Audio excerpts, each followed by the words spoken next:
Ladies and gentlemen, we are back at it once again for another review. This is your Smackdown review, the 10th of the 18th, 2019. And in my opinion, this was an enjoyable show. It could have been better, but and I feel like they don't really have any storylines right now, and I feel like this is the main problem I have with some of the fans. Like, because there's no storylines going on, they think the shows are garbage. Well, right now, yeah, I get it.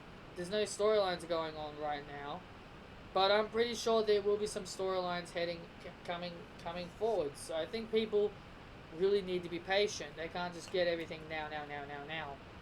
But anyway, the first match of the night, and this is something I want to bring up. I love that SmackDown goes straight into a match. They don't do any of this boring opening like Monday Night Raw does every single time. Monday Night Raw always opens up with a promo. Monday Night Raw always opens up with a promo, like a 10-20 minute promo, which will then lead to like a match. I'm glad that SmackDown doesn't do that, because I like the fact that they just go straight into a match. So the first match was Shinsuke Nakamura and Roman Reigns. Shinsuke Nakamura versus Roman Reigns for the Intercontinental Championship, and Roman Reigns would end up winning by disqualification, but because King Corbin decided to interfere, which leads to Daniel Bryan coming down to make the save for Roman Reigns, which then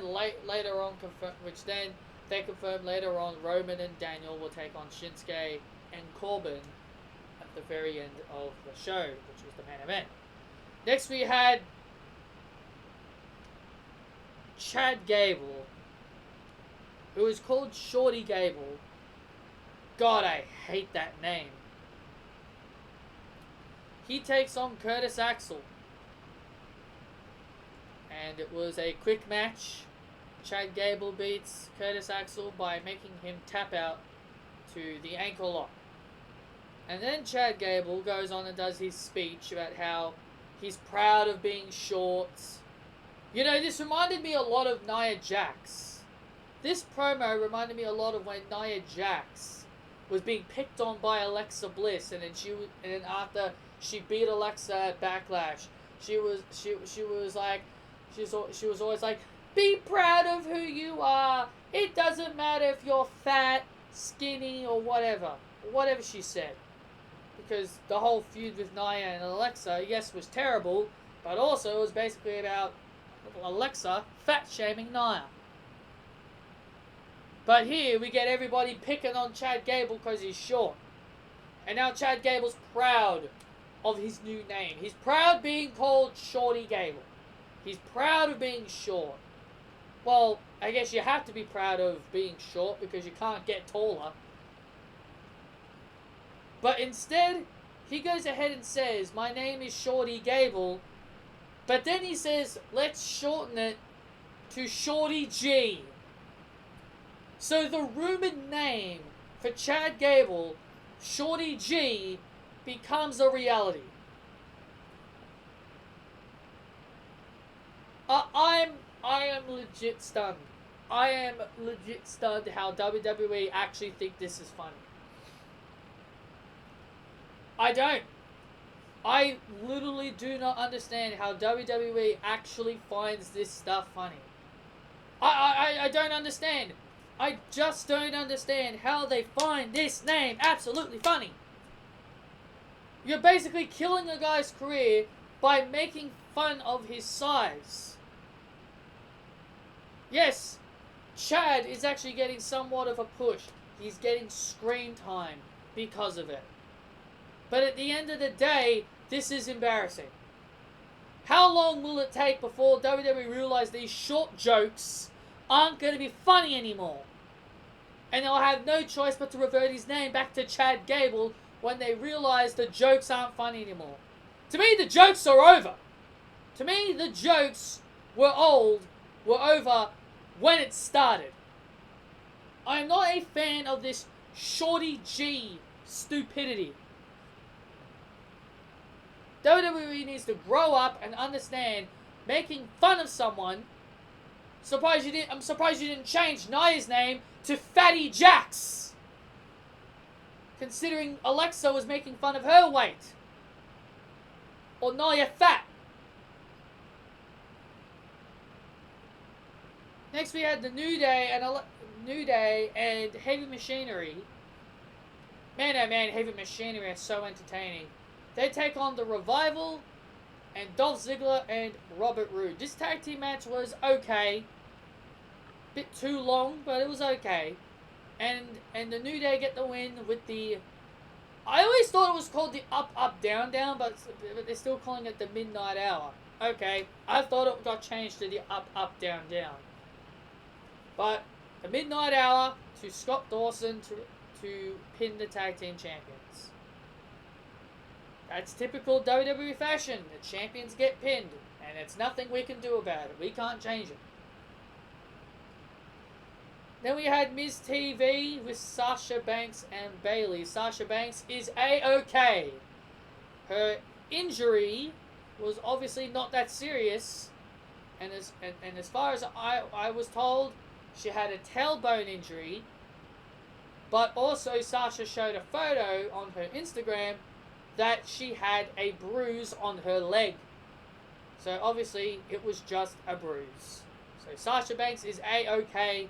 She's out there walking fine, looking sexy, looking beautiful.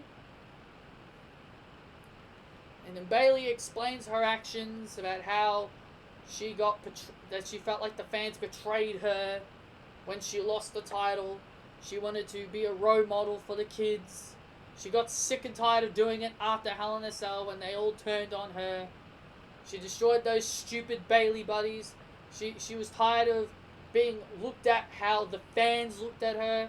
You know, I will give WWE credit. At least this is actually a better explanation on why she turned heel. Unlike that time when they turned Becky Lynch heel and they had her stupidly say the fans never gave a shit about me, and the fans didn't give me any support. I will say, this was definitely a lot better than the Becky Lynch heel turn. Even though I was happy that Becky went heel, because I thought it was something new for her. But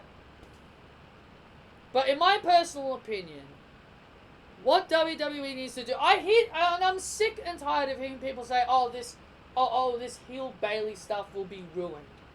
To me, this heel stuff, in my personal opinion, it won't be ruined. In my personal opinion, it won't be ruined because they've been building this up. They've been building up this Bayley heel turn for the last few months and a half. And this is just the beginning of it. This is just the beginning of it. And I'm telling you, WWE are not going to ruin it. Because it seems like WWE are going to be heading in the direction that the fans have been wanting to see happen for a long time. People have been wanting to see a feud between these two ladies since 2016 when Bayley was called up to the main roster. And I'm talking about Sasha Banks. Every single person has been wanting to see Sasha versus Bayley for a long time since they've been on the main roster. All the teasers, all the teasers they had when they were on the Raw brand, threatening to break up, splitting, arguing, fighting, bickering and moaning, all the bickering and fighting those two have had over the years, and still remaining friends and still remaining loyal. It is all going to lead into 2020, where Bayley finally has enough. I'm telling you, they are not going to screw this up. Patrick, how could you be so certain? How could you be so certain that WWE isn't going to screw this up? We've seen WWE screw up so many things. They screwed up Sasha Banks. No, they didn't. I don't think they screwed up Sasha Banks. Her losing, being transferred to Smackdown, it made more sense. When she lost the match and she got transferred to Smackdown, Sasha's loss made more sense. Sasha wasn't buried in any sense of the margin. Sasha Banks will always be one of WWE's top stars, no matter how many times she loses. This is all leading. This is what I believe. This is all leading to Sasha Banks and Bayley to wrestle each other at WrestleMania. And it's going to be a babyface, Sasha Banks. There's no reason to make Bayley a babyface, considering she's just turned heel. Sasha Banks, I'm predicting Sasha Banks to win the 2020 Royal Rumble. She's going to win that Royal Rumble. Bayley is going to try and manipulate and tell Sasha to go cash in your Money in the Bank opportunity on Becky Lynch. I truly believe Becky Lynch will be champion heading into next year. She's gonna tell Sasha to put your put your Royal Rumble spot up against Becky, so then that way those two can be champions representing two different shows. But Sasha chooses Bayley, and then Bayley is gonna turn, or before Sasha makes her decision, Bayley turns. Bayley turns on Sasha, and Sasha becomes a babyface. That's how I think this story's going. I think this is where this is all leading. There's no reason for Sasha Banks to be with Bayley. This is all leading to a match between the two of them. I don't understand how people think Bayley is going to be ruined as a heel when you're clearly not looking at the long-term story here. People have been begging for WWE to do long-term story booking and thinking outside of the box. They did this with Bayley. We all thought Bayley wasn't even a heel when she first turned. She still stayed the same. She still had the ponytails. She still had Turn It Up. But until she dropped the title, she emerged with this new look. She's got a new theme music, and now she's back champion again. She's back champion. She's got a new look. You can tell WWE been building this up for a while. You can't give WWE any credit for at least building up Bayley finally snapping and turning heel. But no, everything gets ruined in the world of WWE. Yes, I get it. WWE do ruin a lot of talents. And they do ruin a lot of potential turns and all that. But I truly believe, in my heart and soul, they are not screwing this up. I believe in my heart and soul they are not screwing this up, considering how much effort they have put into Bayley and how much effort they've put into turning her heel. I truly believe in my heart this is not getting ruined. You can disagree with me, but in my heart, I believe this is heading into WrestleMania, where Sasha Banks becomes a babyface, and Sasha Banks is going to finally get her moment. She's going to win the Smackdown Women's Championship. The story writes itself. Jesus Christ, guys, the story writes itself with Sasha and Bayley. Come on, at least give it a chance. At least give it a chance. At least sit back and enjoy the ride. But no, everybody has to be negative Nancy over here. I'm really looking forward to this story. I think this story is going to have a lot of potential. Especially if you have Sasha win the 2020 Royal Rumble. Sasha is one of the only people that should win the Rumble next year. Not Ronda. Not Charlotte. Sasha. Sasha has to win the 2020 Royal Rumble. For this story to really be elevated to the next level. Because I truly believe they're going to be building up to Sasha and Bayley at WrestleMania. So then we had Nikki Cross. Nikki Cross came out when she had a microphone in her hand. I was actually kind of expecting Nikki Cross to actually bring up what Bayley said about Alexa earlier this year. But surprisingly, they didn't. I thought that was a missed opportunity, because you know how when Bayley was a babyface, she was telling when she was a babyface, she was saying Alexa Bliss is using Nikki Cross, she's manipulating her. You could have had Nikki Cross come out and bring up the things that Bayley said about Alexa, how she was being manipulated. How Bayley said that Alexa tried to manipulate her, but in the end of the day, they've proven to be great friends. But surprisingly, they didn't bring it up at all. That is probably one of the biggest surprises of them all. And yes, and yes, Alexa and Nikki got traded to SmackDown. They got traded to SmackDown, which was the blockbuster trade that happened during the week. And to be honest, I'm kind of happy Alexa and Nikki are on SmackDown, but also I can't help to also be concerned for someone like Sasha Banks, considering we know Sasha and Alexa can't get along very well. So this is a bit weird to me, but at the same time, I am kind of happy they made that decision to move Alexa to SmackDown. But I don't know, man. It was very, very weird. But anyway, the six-pack challenge happened, and Nikki Cross won the six-pack challenge, pinning Mandy Rose. Funny how fans say WWE always pushes their blondes, and Mandy Rose is countlessly taking losses. If you're talking about blondes that WWE push, you should be more looking at that for Charlotte and Alexa. Not every blonde gets pushed. Next we had Braun Strowman, and he takes on Drew Gulak. Poor Drew Gulak, man. Poor Drew Gulak, man. And the one thing that I'm very angry about is the fact that he brought back his PowerPoint presentation. And oh my god, I hated that gimmick. If you guys remember my old videos from 2016 to 2017, when the Cruiserweights were actually wrestling on Raw before they were permanently on 205 Live, I hated the PowerPoint presentation gimmick.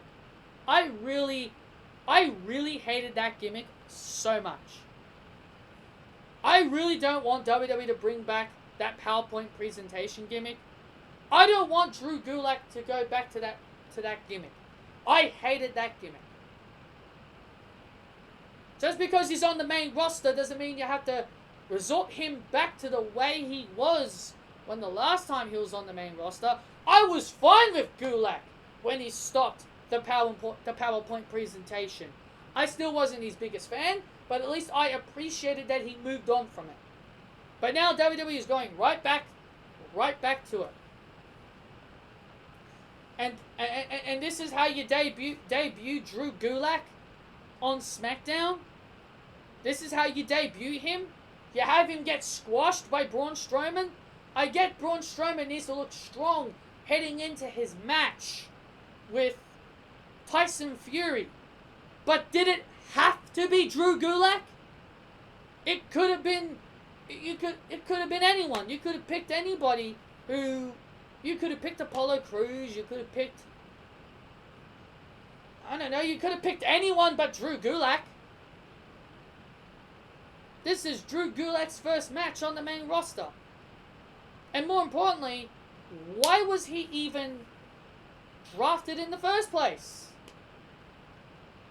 I thought the 205 Live wrestlers were all going to be exclusive to NXT. See what's happening to Drew Gulak? This is the type of shit that I'm expecting to happen to Akira Tozawa and Humberto Carrillo. I don't see anything happening with these cruiserweights. They're just going to be enhancement talent. But yes, poor Drew Gulak gets annihilated by Braun Strowman. Roman Reigns and Daniel Bryan in the main event to take on Shinsuke and King Corbin. And Daniel Bryan pins Shinsuke Nakamura to the mat. And I guess this means Daniel Bryan is technically next in line for the IC title. To be fair, I wouldn't mind Daniel Bryan being the Intercontinental Champion. To be perfectly honest, I think it's a great idea. I think having Daniel Bryan win the IC title is a good decision. I'm quite surprised that they didn't give it to Roman. But if they give it to Bryan, I would be fine with that too. Nakamura, I've really been wanting to see Nakamura as a champion, but every time WWE gives that man a belt, they always tend to mistreat him. They always tend to mistreat Nakamura. It's like they don't. It's like when they finally give him the belt, they just don't know what to do with him. In my personal opinion, Nakamura and Sami Zayn should just be a tag team. At this point, they should just be a tag team, going after the tag team titles. But Sami Zayn doesn't wrestle much now, which I don't understand. He's not injured. As far as I know, Sami's not injured, so why is he not wrestling? But yes, Daniel Bryan pins Nakamura. And that's your Smackdown review, guys. That's everything I've got for you guys in this Smackdown review. Smackdown was enjoyable. Despite that not much happened on the show, it was enjoyable. And I think that's the thing that fans need to understand. You can't, there doesn't have to be storylines on every show. There doesn't have to be storylines on every show. Sometimes it's okay to take a break from storylines. Because you've got Crown Jewel coming up. I mean, honestly, who's interested in Crown Jewel? I'm certainly not. Never cared for Crown Jewel. I've never liked the Saudi Arabian pay-per-views. But anyway, guys, that's all I've got for you guys in this review. Hit that thumbs up if you guys enjoyed. Comment your thoughts down below. And I'll see you all next time. And that will be my Raw review next Tuesday. And also, WWE 2K20 content will be coming your way. And I will see you then.